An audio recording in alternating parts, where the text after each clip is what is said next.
Solo levelling अध्याय 1। मेरा नाम सुंग जिनवू है। वो अपनी तलवार की ओर हाथ बढ़ा रहा है, हांफते हुए। E rank Hunter. चारों ओर खून फैला हुआ है। वो तलवार को पकड़ने की कोशिश कर रहा है, लेकिन जीने की हिम्मत के साथ वो तलवार को उठाकर सामने कर देता है और लिखा होता है द हंटर गिल्ड का। हांफते हुए, सबसे निचले दर्जे और सबसे कमजोर हंटर। लंबे लंबे पत्थर के पुतले उसकी तरफ बढ़ रहे हैं। तब सुंग कहता है, मैंने कभी नहीं सोचा था कि मेरे साथ ऐसा कुछ होगा। कभी नहीं। उस पर हमला होने ही वाला था कि।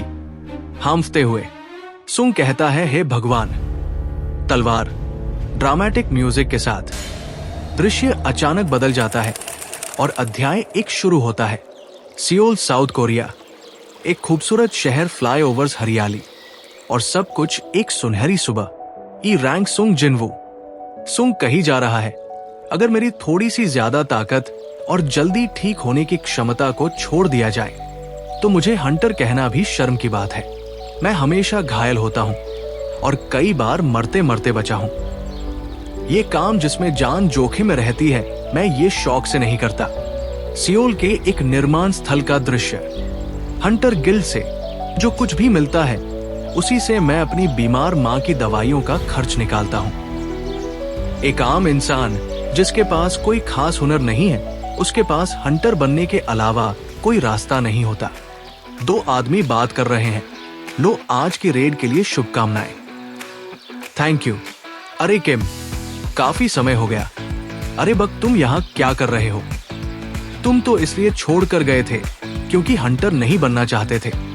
क्या करे, मेरी बीवी दूसरी बार प्रेग्नेंट है। सच कहूं तो रेड से अच्छा पैसा कोई नहीं देता। जिंदगी चलाना आसान नहीं है। मुझे डर है इतने समय बाद फिर से शुरू कर रहा हूं, कहीं कमजोर न पड़ जाऊं। मेरी स्किल पहले ही खराब थी, अब और खराब हो गई है ब्रेक के बाद। यो सुंग, तुम आ गए। गुंग, शुक्रिया आने के लिए। तब सुंग मुस्कुराते हुए कहता है, बाहर ठंड है ना, अच्छा किया जो आए। हाँ, कोई बात नहीं, आज भी आप पर ही भरोसा है। हाँ। अरे सुंग, तुमने कुछ खाया? हाँ मिस्टर किम सांग शिक, चिंता करने के लिए शुक्रिया। वो आदमी, क्या वो कोई ताकतवर हंटर है? सब उसे देखकर खुश हो रहे हैं। तुम नहीं जानते, क्योंकि वो तब आया जब तुमने छोड़ दिया था। उसका निकनेम है दुनिया का सबसे कमजोर। सबसे कमजोर, सबसे ताकतवर नहीं भाई, सबसे ताकतवर तो हम एस रैंक हंटर्स को कहते हैं। सुंग को तो सबसे कमजोर माना जाता है। मतलब इतना कमजोर कि ई रैंक डंजन में भी घायल हो जाए। क्या वो वाकई इतना कमजोर है? हाँ, शायद हम सब में सबसे कमजोर वही है। मतलब अगर वो आया है तो हमारा डंजन भी आसान होगा। हाँ, समझ गया। अरे वो सुन लेगा, छोड़ो अब। मैं सब सुन रहा हूँ बूढ़ो। हाँ हाय, क्या मुझे 1 कप कॉफी मिल सकती है?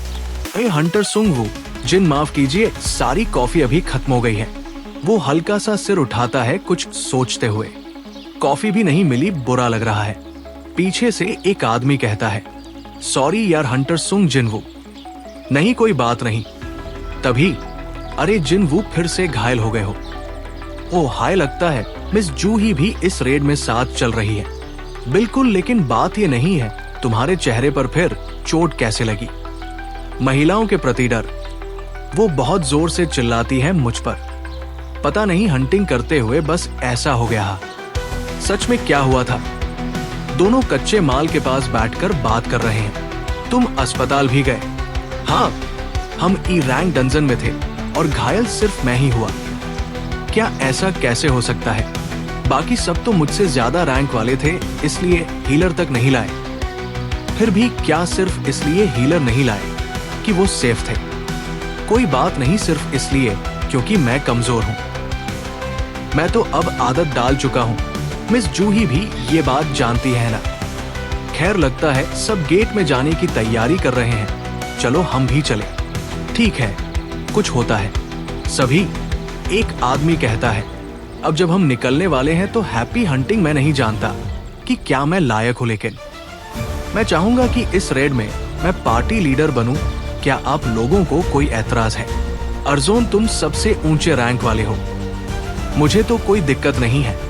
अगर अर्जुन लीड कर रहा है तो हम भरोसा कर सकते हैं। काफी समय हो गया उसकी स्किल देखे हुए। हाँ, मैं भी सहमत हूँ। मैं भी। हाँ, मुझे भी कोई परेशानी नहीं। हमें संभालना मिस्टर सोने। चियूल, ठीक है तो चलो डंजन में प्रवेश करते हैं। चलो।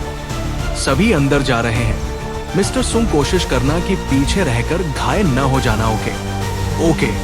चलो जिनवू। ठीक है। आज तो पूरी कोशिश करूंगा। वो गेट में जाने वाला होता है और अध्याय यही समाप्त होता है। यहाँ वीडियो समाप्त होती है। अगले अध्याय में फिर मुलाकात होगी।